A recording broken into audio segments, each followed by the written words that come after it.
এই ভিডিও ক্লিপসটিতে আলোচনা থাকবে মূলত পরমাণু কি আর আয়ন কি, আয়ন কয় প্রকার ও কী কী সে ব্যাপারগুলি আলোচনা করব।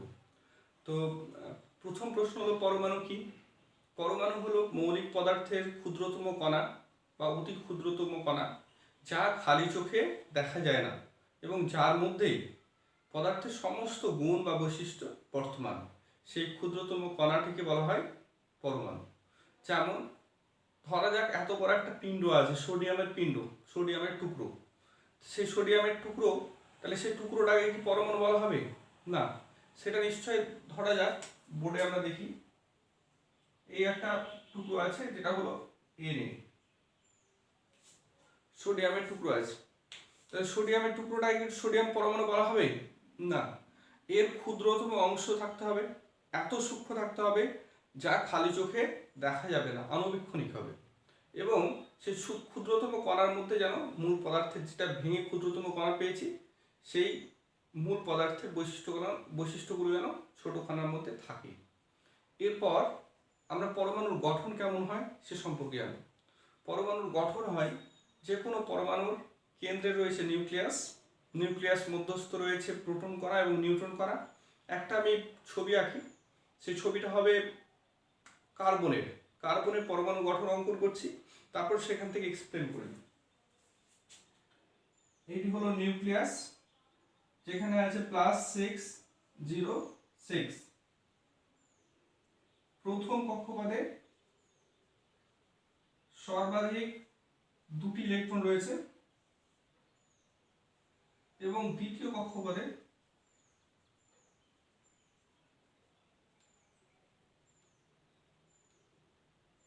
সর্বাধিক, তাহলে মোট কার্বন পরমাণুর মোট হলো +6টি, -6টি এবং 0 6টি।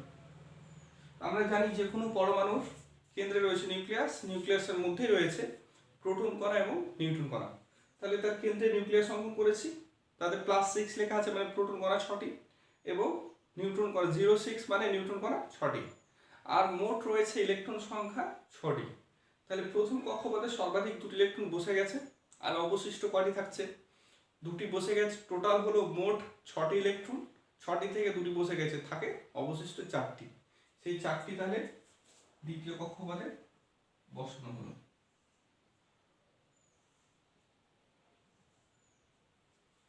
এই হলো কার্বন পরমাণুর গঠন। এবার এখানে এই শুধুমাত্র কার্বন পরমাণুর গঠন অঙ্কন করেছি, এছাড়াও বিভিন্ন পরমাণুর গঠন কিছুটা, তাদের প্রোটন সংখ্যা, নিউট্রন সংখ্যা এবং ইলেকট্রন সংখ্যা আলাদা আলাদা হয়। তো তাদের ইলেকট্রন বিন্যাস কেমন হবে, ইলেকট্রনগুলি কিভাবে থাকতে পারে? ইলেকট্রন বিন্যাসের ফর্মুলা হলো 2n²। এনটা হলো কক্ষপথের নাম্বার, কত নাম্বার কক্ষপথের হিসেব করছি আমরা। তাহলে প্রথম কক্ষপথে সর্বাধিক কত ইলেকট্রন থাকতে পারে সেই হিসেবটা করছি। তাহলে কি দাঁড়াচ্ছে, 2 ইন্টু এন এর জায়গায় যেহেতু প্রথম কক্ষপথ 1 লিখলাম স্কোয়ার, সমান 2 ইন্টু 1² মানে 1 ইকুয়াল টু 2। তাহলে প্রথম কক্ষপথে সর্বাধিক 2টি ইলেকট্রন থাকতে পারে।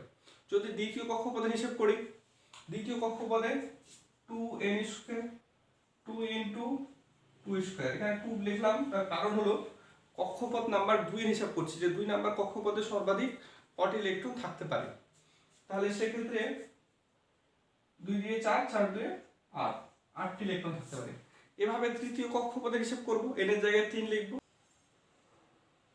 আয়ন বলতে কি বুঝি এবং আয়ন কয় প্রকার ও কি কি, এই ব্যাপারগুলি এরপর আলোচনা চলবে। তো আয়ন কি জিনিস তার আগে আমরা বুঝে নেব। আয়নটা আসলে আসে পরমাণু থেকে। কোনো পরমাণু যদি শেষ কক্ষপথে ইলেকট্রন গৃহীত হয় তবে তাকে বলা হয় আয়নিত হওয়া। কোনো পরমাণুর শেষ কক্ষপথ থেকে ইলেকট্রন যদি বাইরে বেরিয়ে যায় তবুও তাকে বলা হয় আয়নিত হওয়া। তাহলে পরমাণুর বিভিন্ন কক্ষপথ রয়েছে, এটা আমরা জানি। সেই কক্ষপথে ইলেকট্রনগুলো ঘুরপাক খায় সেটাও জানি। তো লাস্ট বা শেষ কক্ষপথে ইলেকট্রনগুলি যদি বাইরে বেরিয়ে যায় বা শেষ কক্ষপথ থেকে যদি ইলেকট্রন চলে আসে, তাহলে দুটি ঘটনাকে বলা হয় আয়নিত হওয়া। এবার আমরা একটা সোডিয়াম পরমাণুর গঠন দেখব, গঠন থেকে কি করে আয়নিত হচ্ছে সে ব্যাপারটি জানব। সোডিয়াম পরমাণুর গঠন হলো, সোডিয়ামের প্লাস হলো 11, 0 হলো 12, অর্থাৎ 11টি প্রোটন কণা রয়েছে, 12টি নিউট্রন কণা রয়েছে। তো 11টি প্রোটন কণা সোডিয়ামে রয়েছে, 11টি ইলেকট্রন কণাও রয়েছে। তো 11টি ইলেকট্রন কণা কিভাবে রয়েছে? প্রথম কক্ষপথে সর্বাধিক কটি ইলেকট্রন থাকতে পারে? সর্বাধিক 2টি ইলেকট্রন থাকতে পারে। সে 2টি ইলেকট্রন বসালাম। তাহলে 11টি ইলেকট্রন ছিল, তার মধ্যে 2টি ইলেকট্রন বসেছে, আর বাকি কটি? আরো 9টি বাকি রয়েছে। সেই 9টি ইলেকট্রন দ্বিতীয় কক্ষপথে সর্বাধিক কটি ইলেকট্রন থাকতে পারে? দ্বিতীয় কক্ষপথে সর্বাধিক 8টি ইলেকট্রন থাকতে পারে। তাহলে 8টি ইলেকট্রন এখানে বসালাম। 2, 3, 4, 5, 6, 7 এবং 8। তাহলে প্রথম কক্ষপথে 2টি ইলেকট্রন, দ্বিতীয় কক্ষপথে 8টি ইলেকট্রন। তাহলে 2 8 10টি ইলেকট্রন হয়েছে, আর একটি অবশিষ্ট ইলেকট্রন থাকছে। সেই ইলেকট্রনটি 3 নাম্বার কক্ষপথে থাকবে।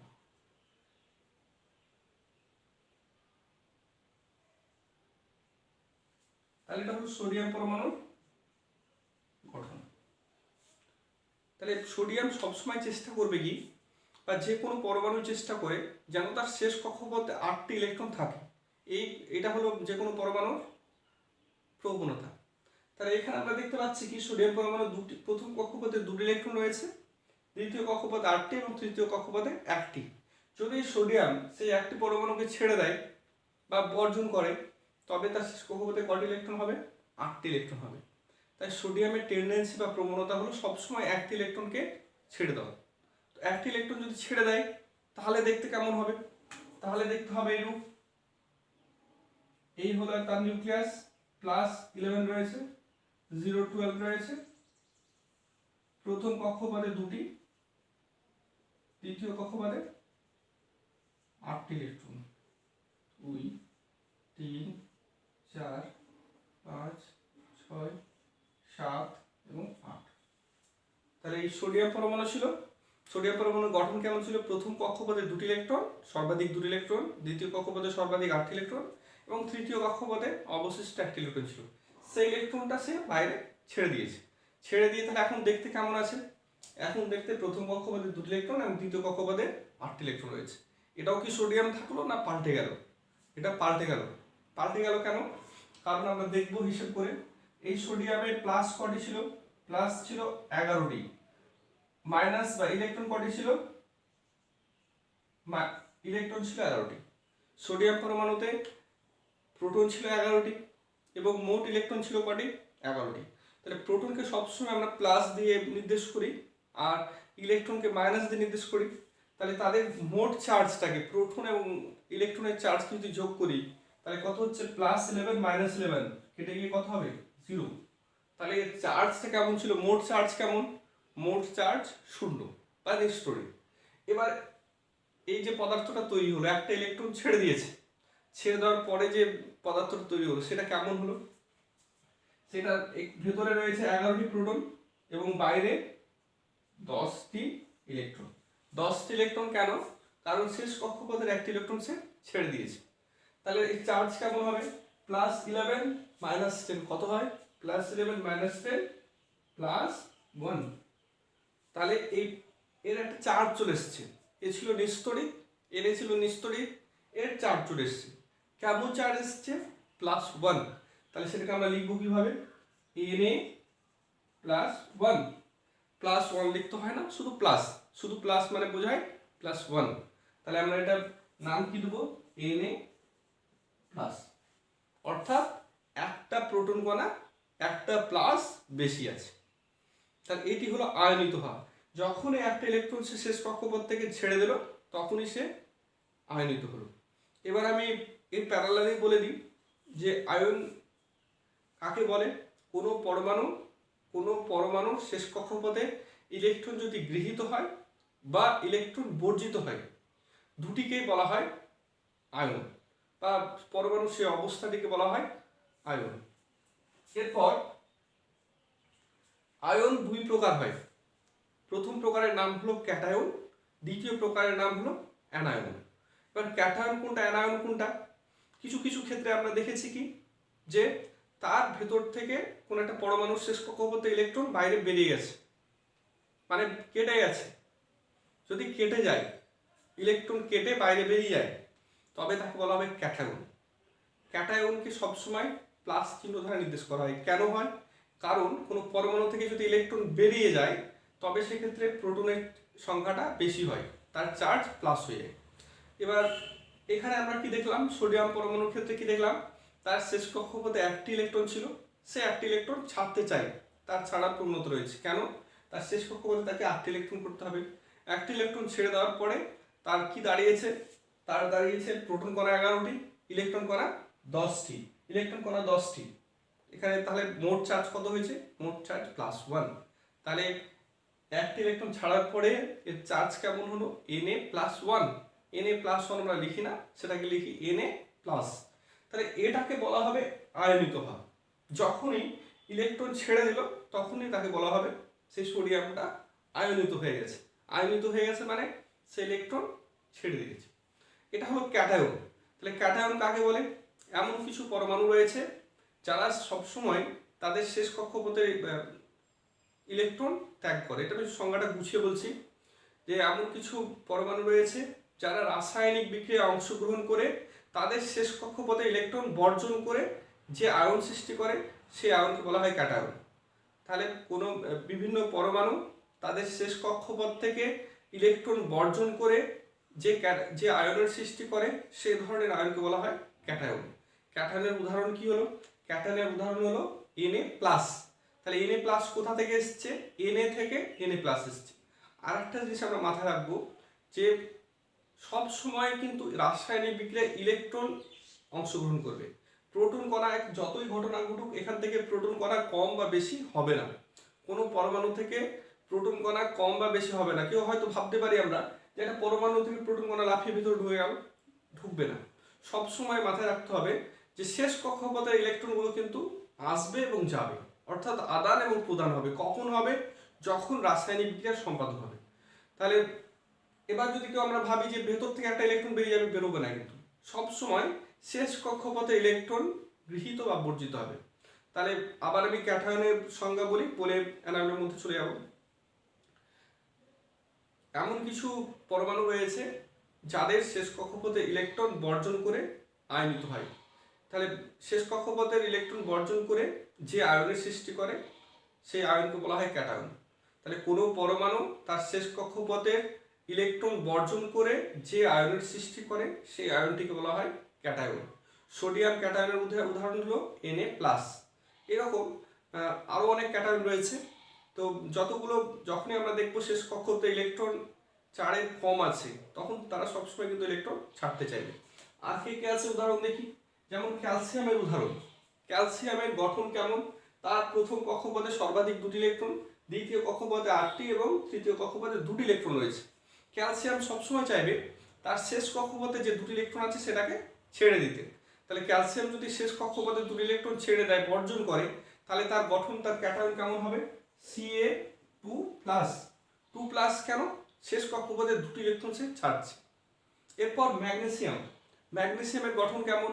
ম্যাগনেসিয়ামের গঠন হলো তাদের মোট 12টি ইলেকট্রন রয়েছে। তাহলে গঠন কেমন? ম্যাগনেসিয়ামের প্রথম কক্ষপথে 2টি ইলেকট্রন, দ্বিতীয় কক্ষপথে সর্বাধিক 8টি ইলেকট্রন এবং তৃতীয় কক্ষপথে অবশিষ্ট 2টি ইলেকট্রন রয়েছে। তাহলে এও কি করবে? শেষ কক্ষপথে 2টি ইলেকট্রন সবসময় ত্যাগ করে তার শেষে 8টি ইলেকট্রন রাখতে চাইবে। তাহলে এই ধরনের ক্যাটায়ন এর নাম কেমন হবে? Mg2+। 2+ কেন? কারণ শেষ কক্ষপথে 2টি ইলেকট্রন বর্জন করেছে। এরপর অ্যালুমিনিয়াম। অ্যালুমিনিয়ামের গঠন কেমন? এর প্রথম কক্ষপথে 2টি ইলেকট্রন রয়েছে, দ্বিতীয় কক্ষপথে 8টি এবং তৃতীয় কক্ষপথে অবশিষ্ট 3টি ইলেকট্রন রয়েছে। তাহলে এও সবসময় চেষ্টা করে তার শেষ কক্ষপথে 3টি ইলেকট্রন বর্জন করবে, করে যেন শেষে 8টি ইলেকট্রন তার শেষ কক্ষপথে থাকে, সেই ব্যবস্থাটা করবে। তাহলে অ্যালুমিনিয়ামের ক্যাটায়ন সিস্টেমে তার চার্জ কেমন হবে? 3+। মানে 3টে প্রোটন বেশি হয়ে গেছে, 3টে ইলেকট্রন যেহেতু ছেড়ে দেবে, 3টে প্রোটন বেশি। তাহলে ক্যাটায়নের উদাহরণ কি কি হতে পারে? Sodium+, calcium 2+, magnesium 2+, aluminium 3+। তাহলে এটি হলো ক্যাটায়নের উদাহরণ দিলাম। এরপর সোডিয়ামের ক্ষেত্রে একই, সে একটি ইলেকট্রন ছাড়বে, সে Na+ তৈরি করবে। এরপরে আমরা অ্যানায়ন নিয়ে আলোচনা করব। অ্যানায়ন কি? অনেক বিভিন্ন পরমাণু তার শেষ কক্ষপথে ইলেকট্রন গ্রহণ করে যে আয়নের সৃষ্টি করে সে আয়নটিকে বলা হয় অ্যানায়ন। তাহলে বিভিন্ন পরমাণু তার শেষ কক্ষপথে ইলেকট্রন গ্রহণ করে যে আয়নের সৃষ্টি করে সেই আয়নকে বলা হয় অ্যানায়ন। অ্যানায়ন এবং ক্যাটায়নের মধ্যে আমাদের মাথা রাখতে হবে কেটে ইলেকট্রন কেটে গেছে মানে ক্যাটায়ন, অর্থাৎ সেখানে প্রোটন সংখ্যা বেশি হয়ে গেছে, প্লাস চার্জ হয়ে গেছে। অ্যানায়ন, অ্যানায়ন মানে ইলেকট্রন আসছে পরমাণুতে, এভাবে মাথায় রাখতে হবে। ইলেকট্রন আসছে মানে কি? ইলেকট্রন আসছে মানে ইলেকট্রনের সংখ্যা বেড়ে গেছে। ইলেকট্রন সংখ্যা যদি বেড়ে যায় সেক্ষেত্রে তো আমরা বুঝতেই পারছি নেগেটিভ চার্জটা বেশি হয়ে যাবে। নেগেটিভ চার্জ বেশি হলে তার চার্জটাকে আমরা কি দিয়ে নির্দেশ করব? মাইনাস দিয়ে নির্দেশ করব। এবার আমরা একটা উদাহরণ দেখি।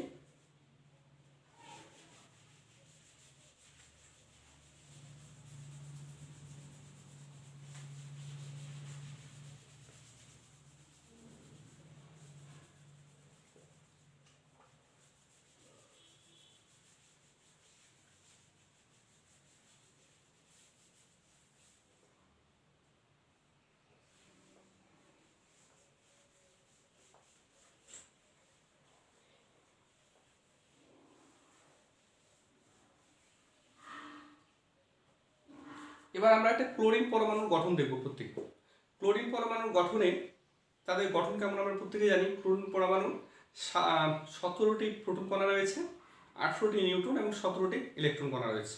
তো একটা ক্লোরিন পরমাণুর আমি গঠন অঙ্কন করছি, তোমরা প্রত্যেকে দেখো। ক্লোরিন পরমাণুর নিউক্লিয়াস অঙ্কন করেছি, সেখানে প্লাস রয়েছে 17টি, জিরো রয়েছে 18টি।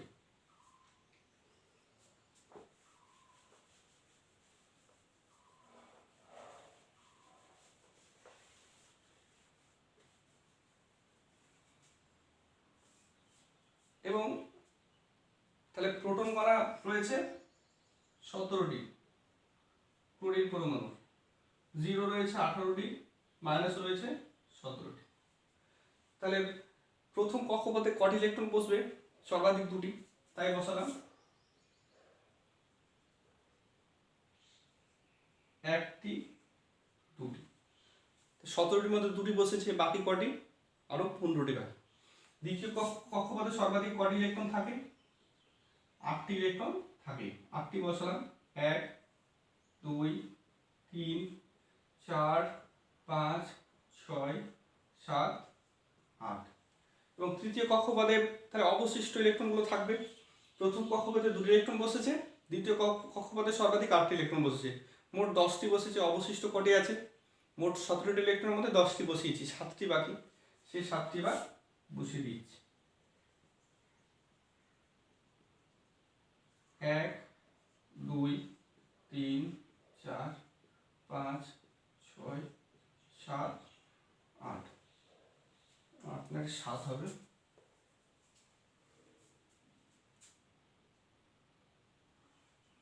তাহলে এটা হলো ক্লোরিন পরমাণুর গঠন। ক্লোরিন পরমাণুতে কি পেলাম? প্লাস 17টি মাইনাস 17টি, অর্থাৎ 17টি প্রোটন কণা রয়েছে এবং 17টি ইলেকট্রন কণা রয়েছে। প্লাস মানে প্রোটন কণা আর মাইনাস মানে ইলেকট্রন কণা। তাহলে প্লাস মাইনাস যোগ করলে কি হবে? এটা শূন্য দাঁড়াবে, অর্থাৎ এই কণাটা নিস্তরিত অবস্থায় রয়েছে। এর সবচেয়ে শেষ কক্ষপথে কটি ইলেকট্রন রয়েছে? 7টি। তাহলে এই পরমাণুটা চেষ্টা করবে কি, যেহেতু আরেকটি পরমাণু গ্রহণ করলেই পরমাণুটি শেষ কক্ষপথে 8টি ইলেকট্রন করে নিতে পারবে। এই 7টা ইলেকট্রন ছাড়াচ্ছে, একটি ইলেকট্রন গ্রহণ করাটা বেশি সহজ হবে। এর প্রবণতা হবে সবসময় কোথাও থেকে একটি ইলেকট্রন গ্রহণ করে নাও। তাহলে একটি ইলেকট্রন যদি গ্রহণ করে নেয় তার গঠনটা কেমন হবে? এই হলো নিউক্লিয়াস, প্লাস 17টি, জিরো 18টি। প্রথম কক্ষপথে দুটি ইলেকট্রন রয়েছে, দ্বিতীয় কক্ষপথে 1 2 3 4 5 6 7 এবং 8। দ্বিতীয় কক্ষপথে সর্বাধিক 8টি ইলেকট্রন রয়েছে। তৃতীয় কক্ষপথে 7টি ইলেকট্রন ছিল, সেখানে কি করেছে? 8টা ইলেকট্রন সে গ্রহণ করেছে, তাহলে 8টি ইলেকট্রন হয়ে গেছে। 1 2 3 4 5 6 7টি ইলেকট্রন ছিল, আরেকটি ইলেকট্রন সে বাইরে থেকে গ্রহণ করে 8টি ইলেকট্রন তৈরি করার চেষ্টা করেছে। তাহলে আরেকটি ইলেকট্রন গ্রহণ করেছে, 8টি ইলেকট্রন হলো। তো তার এই যে একটি ইলেকট্রন গ্রহণ করলো, এর চেহারাটা কেমন হলো দেখতে? এর চেহারাটা হলো এরূপ, ভেতরে প্রোটন কণা আছে 17টি, ইলেকট্রন কণা আছে 18টি। প্রত্যেকে দেখুন, প্রোটন কণা 17টি এবং ইলেকট্রন কণা 18টি। কেন? প্রথম কক্ষপথে 2টি, দ্বিতীয় কক্ষপথে 8টি এবং তৃতীয় কক্ষপথে 7টি ছিল, সেটাও 8টি হয়ে গেছে। তাহলে 8 2 16, 8 2 18। তাহলে এই ক্ষেত্রে চার্জ হবে -1, প্লাস 17 থেকে -18 করলে -1 হয়। তাহলে এর চার্জ হয়ে গেল -1। একে এবার লিখবো কেমন করে? একে কি আমি আর Cl লিখতে পারবো? একে আর Cl নিশ্চয় লিখতে পারবো না। একে লিখতে হবে একটি ইলেকট্রন সংখ্যা বেশি হয়ে গেছে, অর্থাৎ একটি মাইনাস বেশি হয়ে গেছে। তাহলে Cl -1, Cl -1 কে আমরা -1 বা মাইনাস প্লাস লিখবো না, Cl মাইনাস লিখবো শুধু। তাহলে Cl মাইনাস। তাহলে ক্লোরিন পরমাণু থেকে ক্লোরিন মাইনাস অ্যানায়ন হয়ে গেছে। অ্যানায়ন কেন হয়েছে? একটি ইলেকট্রন সে বাইরে থেকে নিয়েছে, একটি ইলেকট্রন বাইরে থেকে নিয়ে আয়নিত হয়ে গেছে, পাল্টে গেছে। তাহলে একে বলা হবে অ্যানায়ন। অ্যানায়নের সংজ্ঞাটা কি পাওয়া গেল? কোনো পরমাণু যদি তার সব বাইরের কক্ষপথে বা সর্ববহিষ্ঠ কক্ষপথে ইলেকট্রন গ্রহণ করে চার্জযুক্ত বা আধানযুক্ত কণায় পরিণত হয়, তাকেই বলা হয় বা সেই কণাটিকে বলা হয় অ্যানায়ন। অ্যানায়নের উদাহরণ কি হতে পারে? ক্লোরিন। ক্লোরিনের শেষ কক্ষপথে 7টি ইলেকট্রন রয়েছে, সে সবসময় একটি ইলেকট্রন গ্রহণ করে নেগেটিভ চার্জ গ্রহণ করতে পারে। যতগুলো ইলেকট্রন গ্রহণ করবে ততটা মাইনাস চার্জ বাড়বে। এবার যাকে অক্সিজেন দেখি আমরা। অক্সিজেনের গঠন কি? অক্সিজেনের গঠন হলো প্রথম কক্ষপথে সর্বাধিক 2টি ইলেকট্রন আছে এবং দ্বিতীয় কক্ষপথে 6টি ইলেকট্রন আছে। 6টি ইলেকট্রন থাকা মানে কি? সে চেষ্টা করবে 2টি ইলেকট্রন যেন বাইরে থেকে গ্রহণ করা যায়। তাহলে 2টি ইলেকট্রন যদি বাইরে থেকে সে গ্রহণ করে, তাহলে তার গঠন কেমন হবে? O2-, 2টি ইলেকট্রন গ্রহণ করেছে মানে 2 দুটো বেড়ে গেছে। এরপর হলো নাইট্রোজেন। নাইট্রোজেনের গঠন হলো প্রথম কক্ষপথে 2টি ইলেকট্রন আর দ্বিতীয় কক্ষপথে 5টি ইলেকট্রন। তাহলে দ্বিতীয় কক্ষপথে সে চেষ্টা করবে কি, যে যেন 8টি ইলেকট্রন হয়ে যায়, 3টি ইলেকট্রন গ্রহণ করলেই হয়ে যাবে। তাহলে এর অ্যানায়ন কেমন হবে? 3-। এইভাবে কিন্তু অ্যানায়ন এবং ক্যাটায়ন সৃষ্টি হয়। পরমাণু এবং আয়নের মধ্যে মূল পার্থক্য হলো পরমাণু হলো নিস্তড়িত, আয়ন হলো চার্জযুক্ত। আয়নকে দুই ভাগে ভাগ করা হয়েছে, ক্যাটায়ন এবং অ্যানায়ন। ক্যাটায়ন কাকে বলে? যে সকল পরমাণু তার সর্ববহিষ্ঠ কক্ষপথ থেকে ইলেকট্রন ত্যাগ করে যে কণার সৃষ্টি করে, সেই কণাটিকে বলা হয় ক্যাটায়ন। ক্যাটায়ন সবসময় ধনাত্মক চার্জযুক্ত হয়, প্লাস চার্জযুক্ত হয়। অ্যানায়ন কাকে বলে? যে সকল পরমাণু তার সর্ববহিষ্ঠ কক্ষপথে ইলেকট্রন গ্রহণ করে ঋণাত্মক আধানগ্রস্ত হয়ে পড়ে, সেই ঋণাত্মক আধানগ্রস্ত কণাকে বলা হয় অ্যানায়ন। অ্যানায়নের চার্জ সবসময় ঋণাত্মক হয় বা নেগেটিভ হয়।